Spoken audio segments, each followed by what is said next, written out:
రాష్ట్రంలో మంచి పరిపాలన రావాలి అంటూ మా సోదరి ఆత్మీయ పెద్దలు పాల్వాయి గోవర్ధన్ రెడ్డి గారి కూతురు గౌరవనీయురాలు శ్రీమతి పాల్వాయి శ్రవంతి గారు వస్తున్నందుకు వారికి హృదయపూర్వకంగా మనస్ఫూర్తిగా ఒక సోదరుడిగా వారికి వారితో వచ్చిన మీ అందరికీ పేరు పేరున హృదయపూర్వకంగా నమస్కారం, హృదయపూర్వకంగా మీ అందరికీ స్వాగతం, సుస్వాగతం. ఎన్నికలు రాజకీయాల్లో ప్రజాస్వామ్యంలో ప్రతి 5 సంవత్సరాలకు ఒకసారి వస్తుంటాయి, పోతుంటాయి. జనరల్గా అది ఒక ఘట్టంగా ప్రజాస్వామ్యంలో ప్రతి 5 సంవత్సరాలకి ప్రజలు, ఎందుకంటే తమను ఏ దిశలో ముందుకు తీసుకుపోవడానికి ఎవరు కరెక్టు అని ఆలోచించే సందర్భం కాబట్టి వస్తుంటాయి, పోతుంటాయి. కానీ మునుగోడులో మనం ఒక విచిత్రమైన పరిస్థితి చూసినాం. మరి ఎందుకు చేయాల్సి వచ్చిందో నాకు తెలియదు.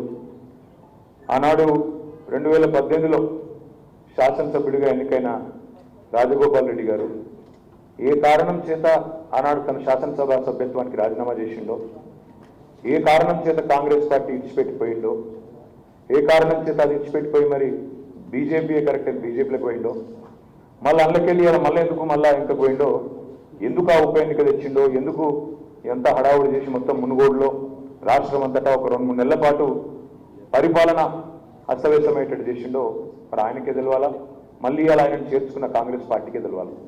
ఎందుకంటే నిజంగా కూడా కొన్ని సందర్భాలు చూస్తే ఆశ్చర్యం అనిపిస్తుంది, అసాధారణం కూడా అనిపిస్తుంది.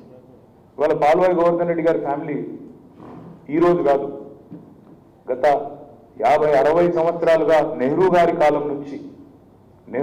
కాలం నుంచి కాంగ్రెస్ పార్టీతో విశ్వాసంగా, కాంగ్రెస్ పార్టీతో మొదటి నుంచి మరి కాంగ్రెస్ గెలిచిన ఓడిన ఎత్తుల్లో పల్లాల్లో ప్రస్థాన ఉత్థానాల్లో అన్నిట్లో ఆ పార్టీని నమ్ముకొని ఒక విశ్వాసమైన ఒక సైనికుడిలాగా పనిచేసిన కుటుంబం పాల్వాయి గారి కుటుంబం. ఒక సందర్భంలో నాకు బాగా గుర్తుంది, నేను మన శ్రవంతి గారితో కూడా చెప్పిన, గోవర్ధన్ రెడ్డి గారు తెలంగాణ ఉద్యమం టైంలో ఒకసారి కేసీఆర్ గారితో కలిసి కూర్చున్నారు.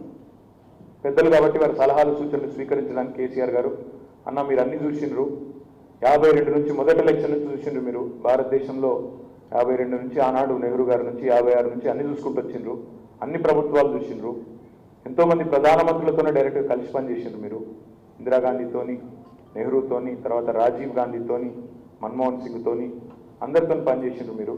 మనం ఏమేం చేస్తే బాగుంటుందన్న జర మీరు కూడా చెప్పుకున్నారు. ఎందుకంటే నల్లగొండలో నాకు మీలాంటి పెద్దల అండ అవసరం ఉంది, మీలాంటి పెద్దలు మరి వస్తే బాగుంటుందని అడిగితే వారు ఒక మాట చెప్పిండ్రు అన్నాడు. ఏమన్నారంటే, ఆ రోజు పాల్వాయి గోవర్ధన్ రెడ్డి గారి మాట, చంద్రశేఖర్ నేను ఈరోజు కాదు స్టూడెంట్ పాలిటిక్స్లో నేను అసోసియేట్ అయినా కాంగ్రెస్ పార్టీతోని, స్టూడెంట్ రోజుల నుంచి ఇక అనుబంధం ఏర్పడ్డది నాకు నెహ్రూ కుటుంబంతో. ఇక అట్లే ఇక ఎత్తుల్లో పల్లాల్లో కింద పడ్డా మీద పడ్డా విశ్వాసంతో నమ్ముకొని పనిచేసి జీవితం అంతా వాళ్ళకే సేవ చేసిన. ఇక నేను ఈ టైంలో నేను అట్లాంటి నిర్ణయం తీసుకోలేను, కానీ తప్పకుండా మీ నాయకత్వంలో తెలంగాణలో మంచి జరగాలని కోరుకుంటున్నా. నేను I wish you all the best. తప్పకుండా మీకు మంచి జరగాలని కోరుకుంటున్నా, రాష్ట్రానికి మంచి జరగాలని కోరుకుంటున్నా అని చెప్పి తాను మాత్రం నేను జీవితంలో ఒకటే పార్టీలో ఉన్నాయి, దానిలో ఉండిపోతా.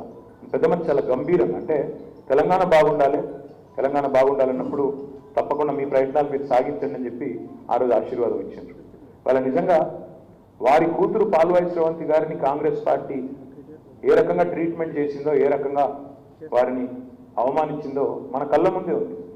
ఒక ఉప ఎన్నికల్లోనేమో ఎవరు పోటీ చేయడానికి దిక్కులేనప్పుడు, ఎవరు పోటీ చేయడానికి ముందుకు రానప్పుడు అక్కడేమో పాల్వాయి శ్రవంతి గారిని ముందుకు తీసుకొచ్చి ఆనాడు గోవర్ధన్ రెడ్డి గారి పేరు వాడుకొని మరి కొన్ని ఓట్లు సంపాదించుకుని మొత్తానికి కాంగ్రెస్ పార్టీ పరువు నిలబెట్టింది పాల్వాయి శ్రవంతి గారు మొన్న ఉప ఎన్నికల్లో.